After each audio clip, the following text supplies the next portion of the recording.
Somalia's death toll now at 358, a state of war planned. The death toll in Somalia's deadliest attack has risen to 358, while dozens remain missing.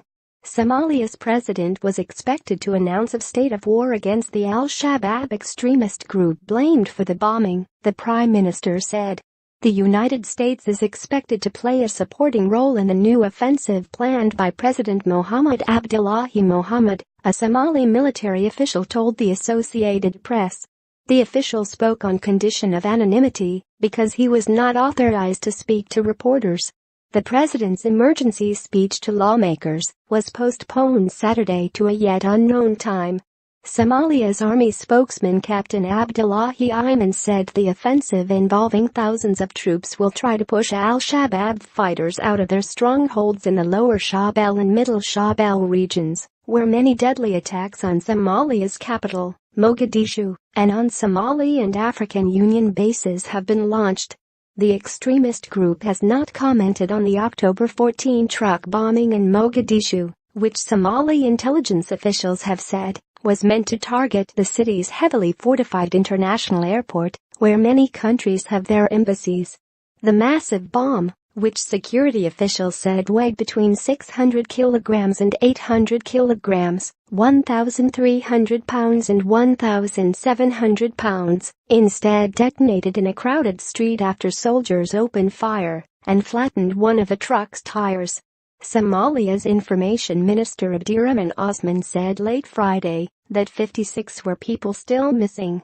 Another 228 people were wounded and 122 had been airlifted for treatment in Turkey, Sudan, and Kenya. This pain will last for years, said a sheikh leading Friday prayers at the bombing site, as long lines of mourners stood in front of flattened or tangled buildings. Since the election of the country's Somali-American president in February, the government has announced a number of military offensives against al-Shabab, Africa's deadliest Islamic extremist group, only to end them weeks later with no explanation. Experts believe that has given the extremists breathing space and emboldened them in their guerrilla attacks. Ayman, Somalia's army spokesman, told the AP. The troops recaptured 3 towns in Lower Shabelle region from al-Shabab on Friday in preparation for the new offensive. Somali officials did not give details on what role the U.S. military might play.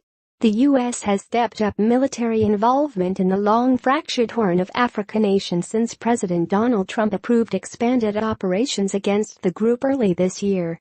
The U.S. has carried out at least 19 drone strikes in Somalia since January, according to the Bureau of Investigative Journalism.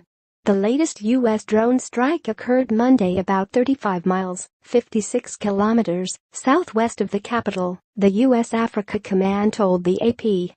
It said it was still assessing the results. Earlier this week, in response to questions about the massive truck bombing, a Pentagon spokesman said the United States has about 400 troops in Somalia, and we're not going to speculate about sending more. In April, the U.S. announced it was sending dozens of regular troops to Somalia in the largest such deployment to the country in roughly 2 decades. The U.S. said it was for logistics training of Somalia's army and that about 40 troops were taking part. Weeks later, a service member was killed during an operation against al-Shabab. He was the first American to die in combat in Somalia since 1993.